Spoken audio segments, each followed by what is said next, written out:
Hi, it's Anders Erickson. Today I will share with you my top 10 bar tool essentials.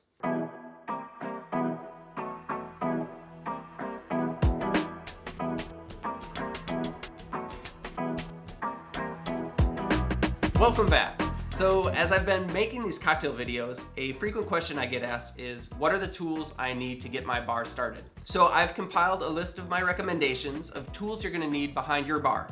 Over the years, I've developed some preferences as to the styles and brand names, so I will link them down below, as well as timestamps if you want to jump ahead. So whether you're a home bartender or a working bartender, I think you'll find something useful on this list.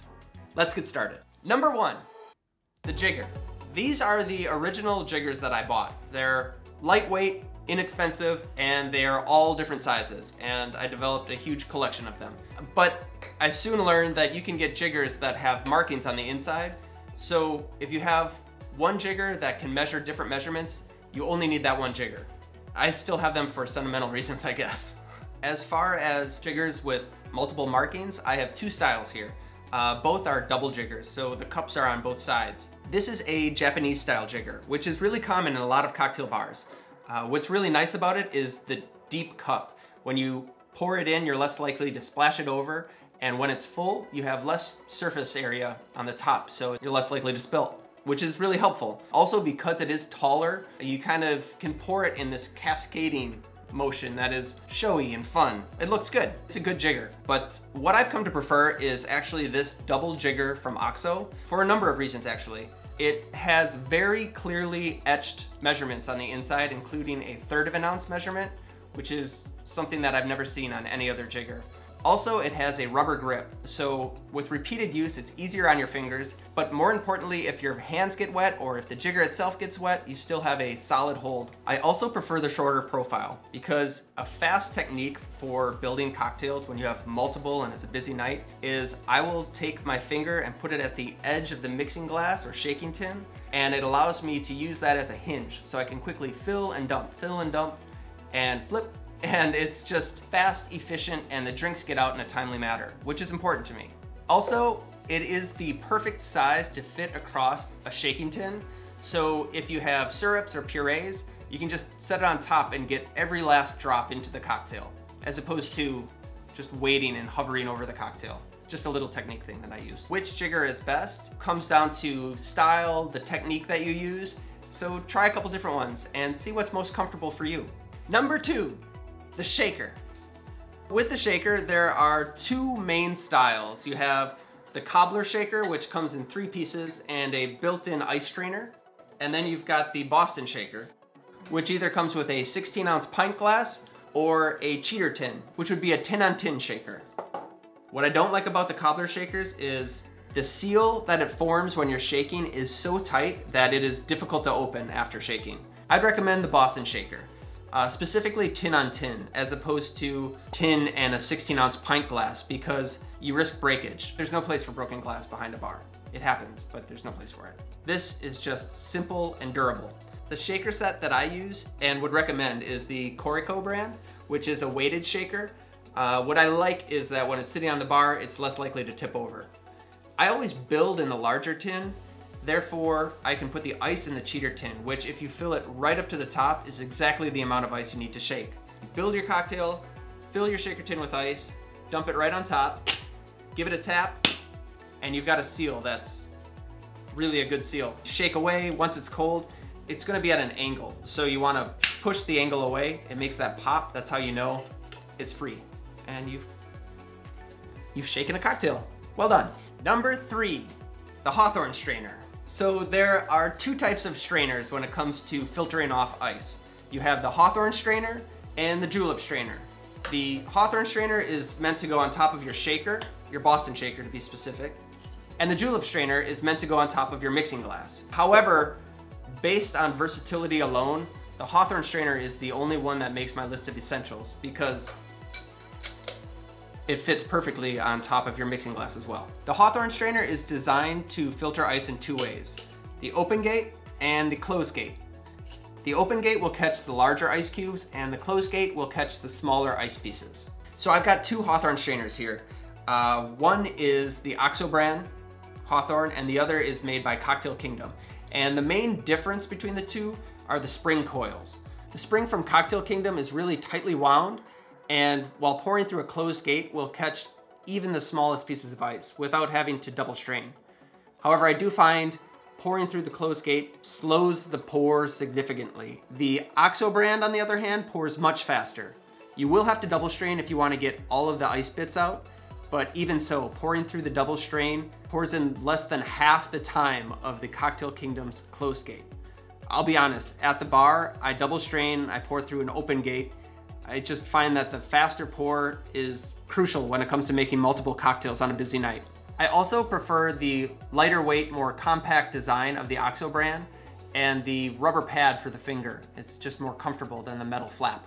But honestly, if you are just building cocktails at home one at a time and speed isn't an issue, then either one will be good. The Cocktail Kingdom strainer is built solidly and is a very effective strainer.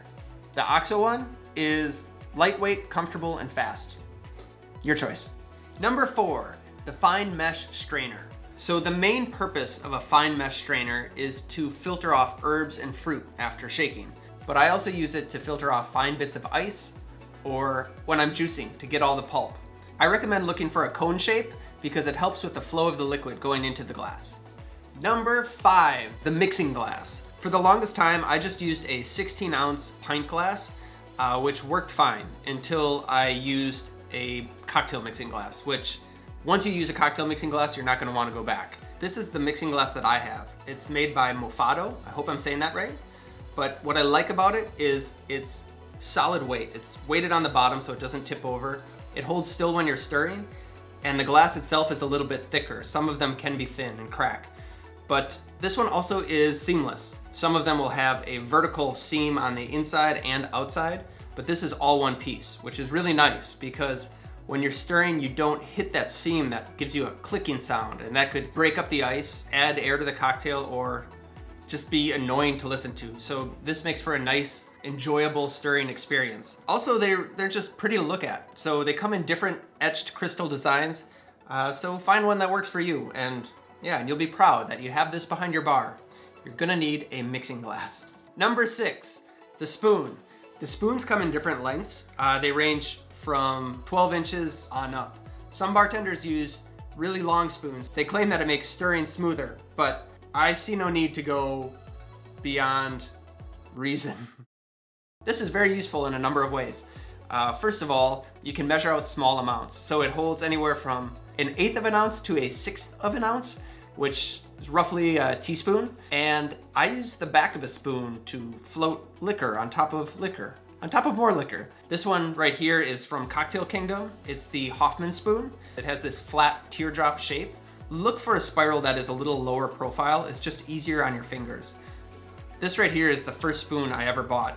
It's very basic, it has a spiral, but it's sharp.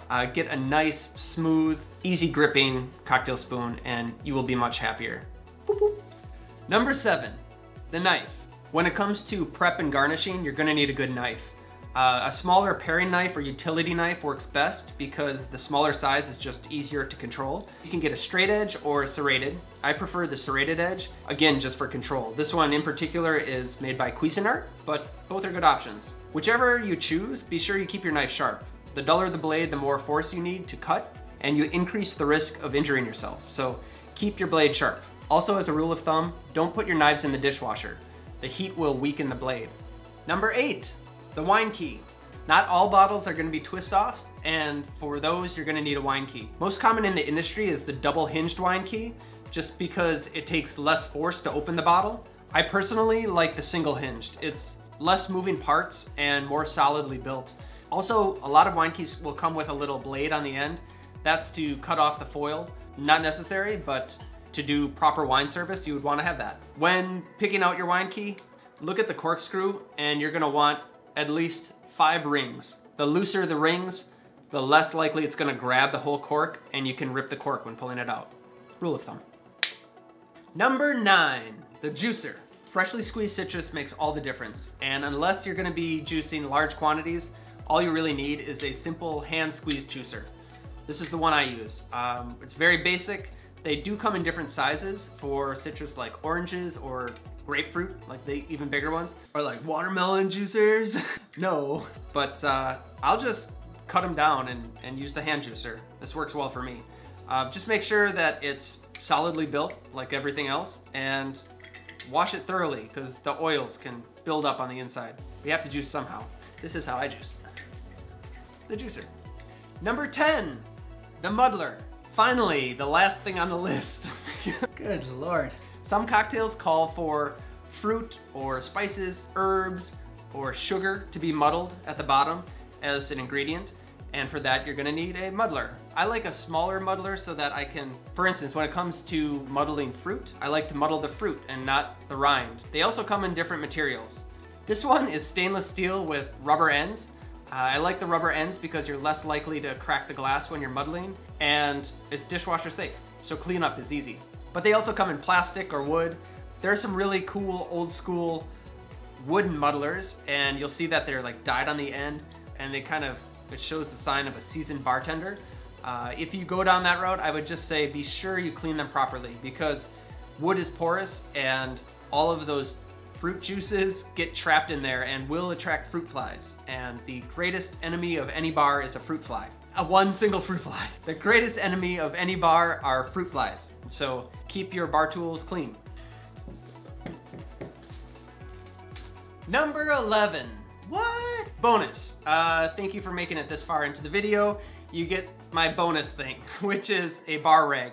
This is something that I think most people would not put on their essentials list, but every day when I step behind the bar, the number one thing I look for is my bar rag. I get it lightly dampened and I have it neatly folded by my side at all times. I don't care how tidy you think you are, there will be spills and splashes, and you're dealing with sugar, syrups, and liqueurs, so things can get sticky. You want to keep it clean. A clean bar is a happy bar. That's it. That's my list. You made it. We made it. 11 things on the top 10 list. Thank you for watching to the end. I hope you found this helpful. I'm curious what some of your thoughts are. If you have other preferences, feel free to share and leave a comment down below. I'll check it out. Otherwise, if you found this video helpful, please like and subscribe. You can hit the notification bell if you want to get notifications when another video comes out. Until then, keep mixing, and I will see you next time. Cheers! I also like the more compact and ergonomic design of the OXO shake blender strainer. I'm happy with the length of mine. This sounds good. Mine works just fine. I like this one, which happens to be 13.5 inches. Not that I measured it. I totally measured it. They say the longer the spoon, the easier it is. They say the longer the spoon, the easier it is to stir.